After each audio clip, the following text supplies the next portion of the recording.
আহমেদ সাহেব সারা দিন অফিসের কাজে খুব ব্যস্ত থাকতেন। রমজান মাস এলেই তিনি ভাবতেন রোজা রেখে এত কাজ করা খুব কঠিন।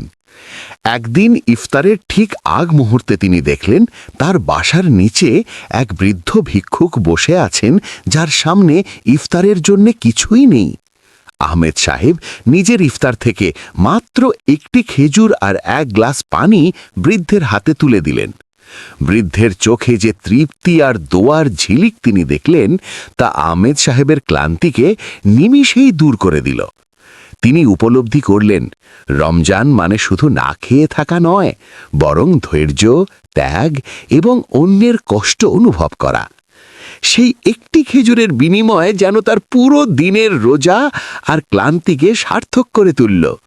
রমজান আমাদের শেখায় যে ছোট একটি নেক আমলও আল্লাহর কাছে পাহাড় সমান হতে পারে।